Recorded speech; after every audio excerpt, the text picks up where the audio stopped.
morning, garden friends. It's week 14 of the This Week in the Garden series, and it finally stopped raining.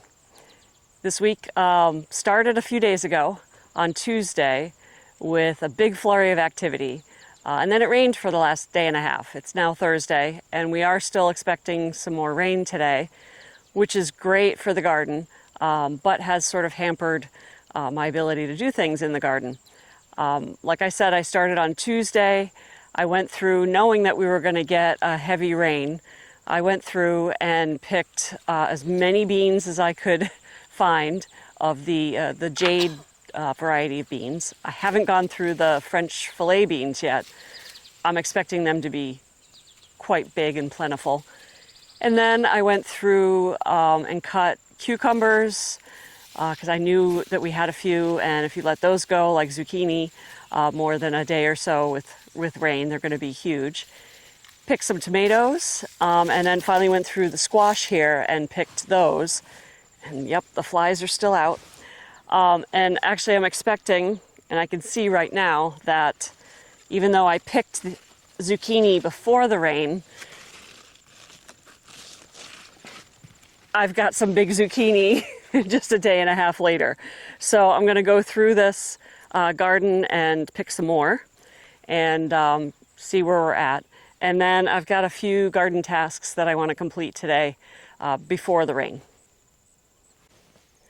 As expected, my quick foray through the zucchini and summer squash patch yielded a whole pile of squash that wasn't there on Tuesday. They were tiny little things. And yeah, just like that, they blew up. All right, into the beans. So I've been watching these fillet beans for a while now, and knowing that I was going to have to pick them soon, but the jade beans over here have been so prolific, I've just been sort of holding off and hoping that these would slow down, but they haven't. And so I really need to get in here and pick these. Aren't these beautiful? They're supposed to stay this thin, skinny little bean. And I can't wait to try them. They're supposed to be very tender. So I'm going to go through and pick as many of these as I can. Look at that. Oh my gosh. Look at all those beans. I think I'm going to be here a while.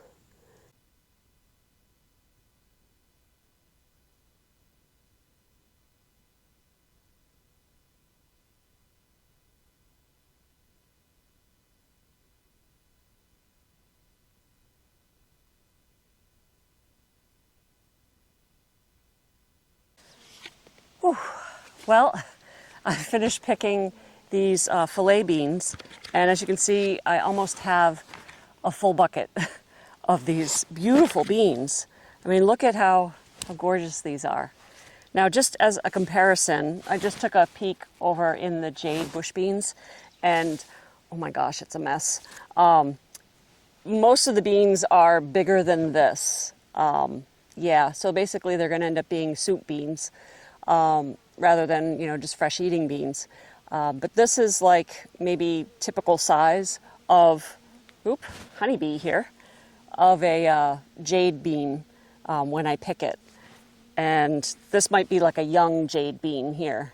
As you can see, this is much smaller and thinner, and they're so tender looking. I can't wait to try these. So I will report back and let you know how these taste tonight, because we're going to have some tonight, definitely. All right, so I'm going to go bring these inside out of the sun, change my hat, and then get into the jade beans and pull those all out.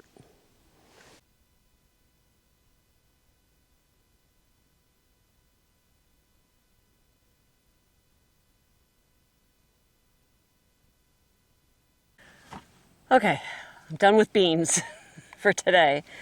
I just went through all of the jade beans and picked everything that was there. Most of them aren't too bad.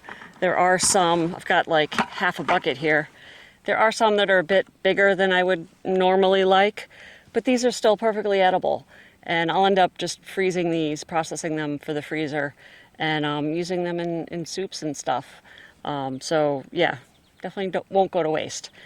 So these jade beans are tending to be almost done. It's not quite there, but they've got maybe another picking or two, and then they're done. And I just noticed the second batch of jade beans is in flower and starting to put on little beans. So thankfully that planting is much more sparse. So I might get a little breather while we pick the filet beans for the next couple of weeks. And yeah, we're going to be up to our eyeballs in beans in the freezer. And all my friends are getting beans. Just be forewarned, you will get beans if you show up on our property. Anyway, so that's done. I'm just going to take a walk through the tomatoes and the cucumbers and see what is ready to pull. And I think that might be it for today in the garden, just because it's hot. My husband came out and said, it feels like a wet sock. That's kind of what it feels like, especially with the sun out now. It's just very humid.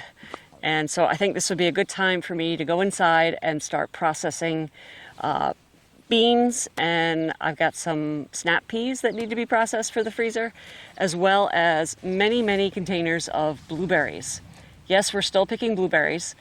Right before the rain, I did a big pick with the help of my friend Sylvia and my husband, and we picked over 30 of the big yogurt containers full of blueberries. And I've been slowly processing those into the freezer for winter use. And I just looked at the blueberries today, and they're ready to pick again. So, yeah, it's the endless blueberry harvest. So, yeah, let me get through the tomatoes and the cucumbers and we'll see what we have on the other side. The tomatoes are looking really, really green after all that rain. And they're starting to actually, I don't know if you can see this, they're starting to actually sort of bend the fence with the weight of them. I haven't been as good about thinning these out. These are determinate varieties, so they shouldn't get too much taller. But I really do need to get in here and kind of thin out some of this so that the fruit that is forming has a chance to ripen. I mean, look at all these tomatoes in here. That's just, wow, a lot. I picked one already. There are a few, I mean, I have to go to the other side. There's one back there that looks ripe. But yeah, I mean, there's a lot of these side shoots that could come off. And take some of the weight off of the fence, but that will be a job for another day. Not today. I've noticed that the San Marzanos seem to be much bushier, these are the San Marzanos, than the blue beech, which seem to be a bit more upright and taller. Just an observation, kind of interesting. All right. I left a lot of the ripening ones on the vine. I want them to ripen more, but I just thought it'd be interesting to point out the differences between the two varieties of the paste tomatoes. On the right here are the San Marzanos, which, as you can see, are smaller and sort of rounder, more oval shaped. And these are the blue beech, much bigger, pointed, but generally like twice the size of the San Marzanos. The other thing I'm noticing with these blue beech is because of the heavy rains we just had, the fruit seems to be splitting. You can see a couple of splits right here. The San Marzanos are not doing that. Not sure if that's a size thing, a ripeness thing. Don't know. Don't have enough data. But it is interesting, I think, to note the differences between the two. Now, I grew both of these because I had seed left over, and figured why not just use it up, throw both in, and see what happens. So it'll be interesting to continue to track these tomatoes throughout the season and kind of get an idea of harvest volume too. So coming into the cucumber section, I'm noticing something I kind of started seeing a week or so ago, and honestly isn't that unexpected in this part of the country. I'm losing the cucumber vines to probably bacterium wilt. It's a bacteria that is transmitted by cucumber beetles, and we know we've had them. and it basically kills the vines. Looks like a few on the end aren't affected by it yet, but it may be a fairly abbreviated cucumber harvest this year, which is fine. I mean, I don't have a greenhouse for cucumbers. We have plenty of cucumbers. We've made some pickles already, and I've got plenty to eat for now. And yeah, it's always an experiment. So, but you can see these are beyond saving. And once it gets into the vine, there's really no cure for it. It's going to take the entire plant eventually. So kind of a bummer, but I'll keep picking cucumbers until they all die, and then yeah, that'll be it for cucumbers. I managed to get 4 more cucumbers to add to the, I don't know, 4 or 5 I got before the rain. So my fridge is full of cucumbers. I'm happy with that. There are still more cucumbers on the vine that I think will ripen fully before we lose the rest of the vines. So I'm not too disappointed. It's part of gardening, you have losses and you have wins. And this one isn't exactly a full loss, but a partial win. Well, turning away from the cucumber failure, maybe, a couple of wins here. The rain has been fabulous for the melons. Look at the size of this melon. This is my hand. That is gorgeous. I'm so excited about that. And then we have 2 others. One right there, one right there, all looking fabulous. And the vines are not done yet. I haven't really done any digging through these vines to see if there are any more baby ones. I gotta believe there's more than that. The summer's not over yet. But also the muskmelons.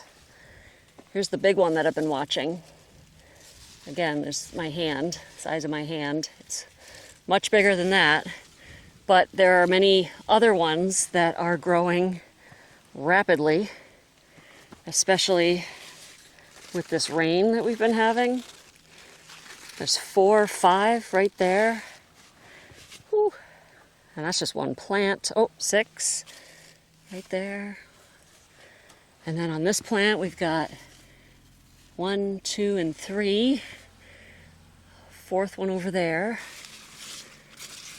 And I don't see any more yet, but soon, I'm sure.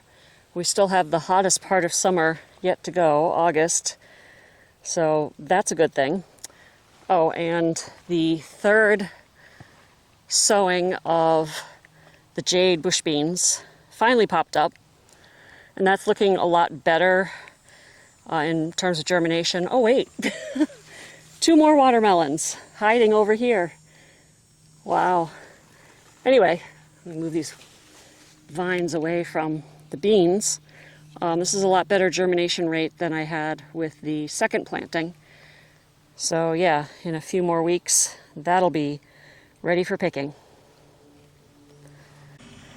And then finally, coming up here on the black turtle beans, the vines are just loaded with pods. I mean, tons of pods. So we will have lots of black turtle beans come this fall. So these are doing great. I mean, they're so lush, they're tipping over with the weight of the beans. They're just, yeah, this is gonna be great. We're gonna spend a lot of time winnowing beans out of pods this fall. All right, so I'm back out in the garden. It's Friday morning, late morning. And yesterday, as I walked out of the garden, I walked up this row. This is the cauliflower broccoli row that took a hit early in the season, but we're still getting some good produce. And I noticed that, yeah, all of a sudden we've got more cauliflower. And it seemed to just come out of nowhere. I cut this head this morning for a friend that came over. And, but yeah, look, they're like beautiful cauliflower heads. So I'm gonna hack these off. Oh my gosh, look at this. Boom, just like that. Oh, these are beautiful. All right, so I'm gonna cut these and get these inside. Most of these I think I'm gonna end up chopping up, blanching and freezing, putting them in the freezer, but definitely want to make some roasted cauliflower, maybe tonight. We'll see. All right, let me get my knife.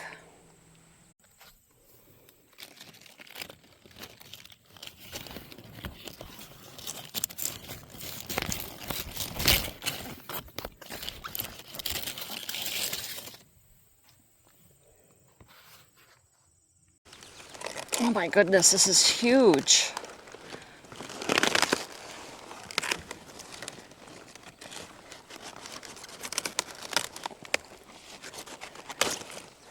Wow.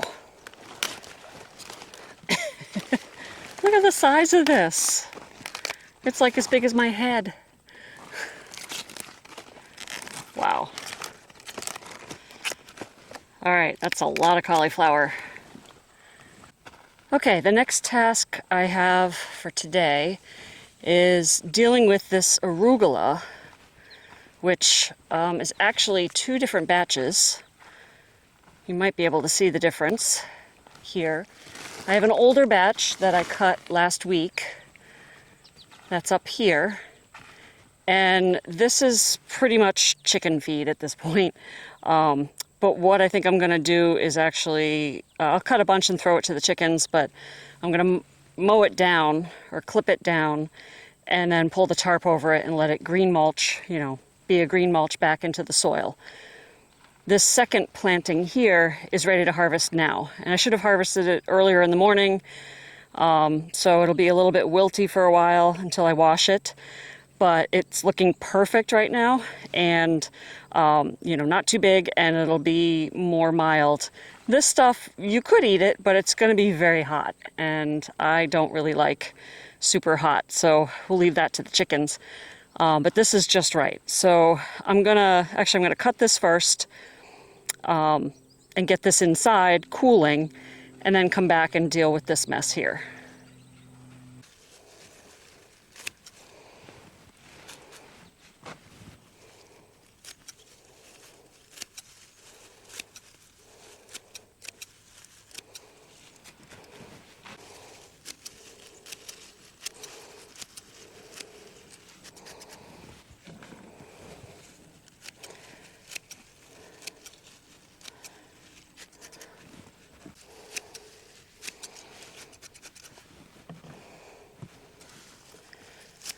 When I first started market gardening, I used to cut my greens like this by hand.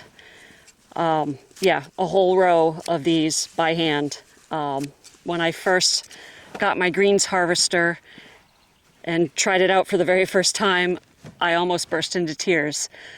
It just changed my greens game immensely. I can't even tell you how emotional I was about it, because hours of cutting greens for market were reduced to about 10 minutes. And yeah.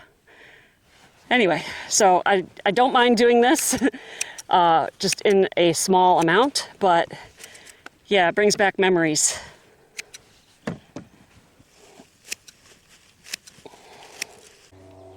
All right, here's the arugula. I'm going to bring this inside, but actually first, before I do, I'm going to go over to the lettuce row and cut a couple of heads of lettuce and bring those in as well. So I have a friend coming over later that wants some lettuce. So I'm going to get those cooling inside.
Now that I've tarped the old section of arugula, I'm going to plant a new section. And before I do that and use the 6-row seeder, I have to prep the row or the area that I'm going to plant. Get out all the rocks. It takes a little bit of prep work, but the 6-row seeder makes it so much easier that any time spent prepping the row is saved and then some by using the 6-row seeder.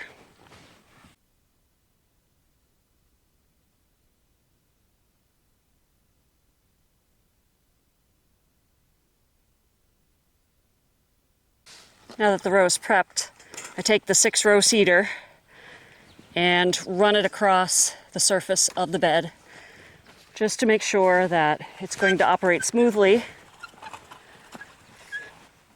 without any rocks or anything else that would interrupt its operation. It also further helps prep the bed for actually sowing seed. So now that I've smoothed the bed, I'll position it and then pour in the seed. I'm only going to actually do 5 rows instead of 6. So my beds are a little narrower this time.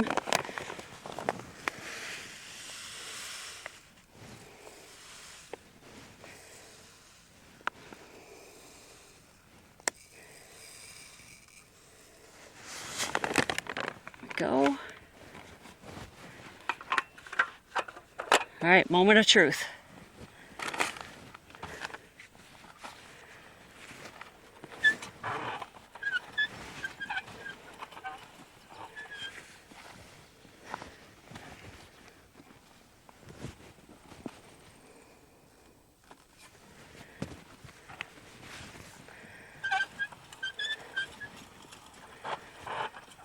There we go, just like that. 10 rows of seed. Let's see if I can get this back in without spilling the seed everywhere.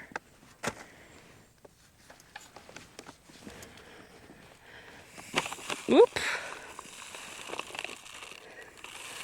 A little bit of spillage. There we go. All right. I'm going to set up some hoops to hold the row cover. Grab another one here. Ooh, these are hot laying out in the sun on black plastic. Oop. Okay. So now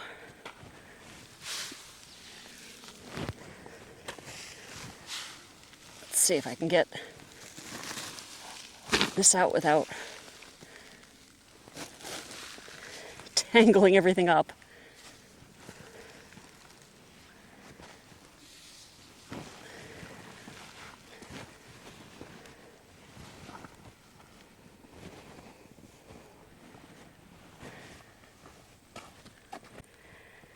All right, arugula, new planting, sown. I'm gonna go turn the water on up at the house and give it a good water. And then I think that's going to be it for today. I'll see you again tomorrow. Okay, it's now Saturday morning. I'm out here in the garden and I'm in the beet area, looking at the beets going, oh my goodness, we got some beets. So I think I'm going to pull some of these. They're probably way bigger than normally would like them to be. But look at these. Oh. That's a nice beet. And the greens are still pretty green, too. Oh, here's another one. Yeah, that's way bigger than I normally would pull them at, more like this size. So I think I'm going to pull a bunch of these, bring them in. Just the big ones, like that. Look at those. Beautiful. Let's see, what else do we have? Oh yeah. Now, honestly, I've never been a fan of beets. I like the beet greens. Those are delicious. Beets always sort of taste like dirt to me. And I know there are people that love beets. My father loves pickled beets. Grew up on pickled beets. Me, eh. But I grow them. They're easy to grow. They were popular at farmers markets. And I have enough friends that like beets that I can find a home for these. I try to like beets. I roast them with potatoes and sweet potatoes and like a squash and make like a mixed roasted vegetables. And in that, these are good.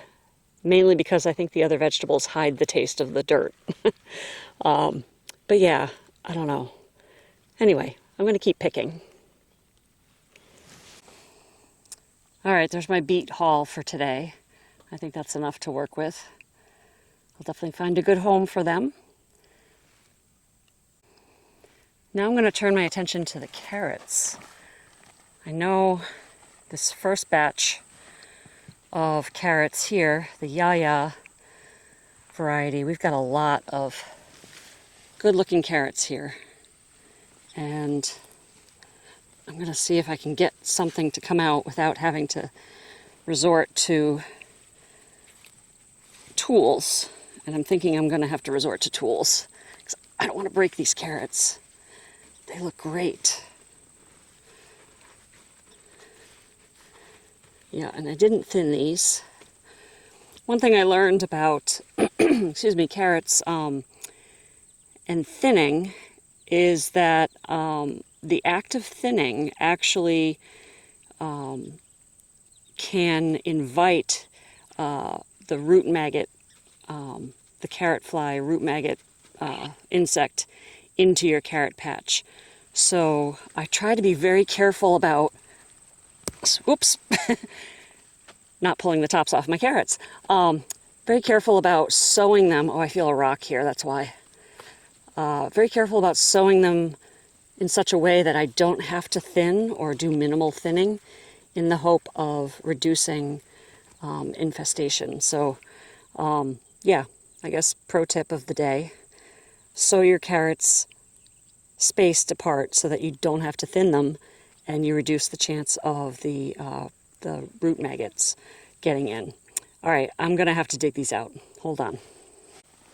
Okay, look at those. Aren't they beautiful? Beautiful carrots. So I'm going to go through and pick some of these, pull some of these out. Actually, I'm going to have to dig them out. Oh, yay. It's funny, carrots are another one of those crops where one year it's great, next year not so much. Last year was a not so much year. I think primarily because it was such a hard drought last year. This year we've had plenty of water. Yeah, and the carrots are looking really good. I'm so excited. All right, I give up. I started pulling carrots and realized I could pull probably the entire Yaya planting, but I don't want to do that yet because I don't have anywhere to put them. So they can just sit in the ground. But look at these. Aren't these gorgeous? Now, admittedly, not all of them are these perfect carrots, and every year I have a competition for the ugly carrot of the year. We have some contenders. There's this one. Kind of has a face almost. And we have this one. That's a pretty interesting one. I'll keep my eyes open. So far, I think this is the contender, the lead contender. But yeah, we'll see once we start digging into the rest of the carrot harvest. So I'm going to bundle these up and bring them inside. Actually, I'm going to hose them off up near the house and then bring them inside and get them in the fridge quickly cooling off. Okay, I think that's it for this week in the garden, week 14. I'm done. It's only like 9:30 in the morning and I'm hot already. It's humid today. And yeah, this wimpy, thick-blooded New Englander doesn't handle heat very well. So, plus we got a lot done in the garden this week. despite the rain. Lots of harvesting, almost an overwhelming amount of harvesting, and a little bit of weeding, not a lot of weeding, and actually not a lot of watering because we've had some good rain this year actually. This year has been much better in terms of drought and rainfall. So yeah, not a lot of watering, but the harvesting continues, and next week is going to be a busy week, starting the transition into fall. So I'll be ripping out peas and such.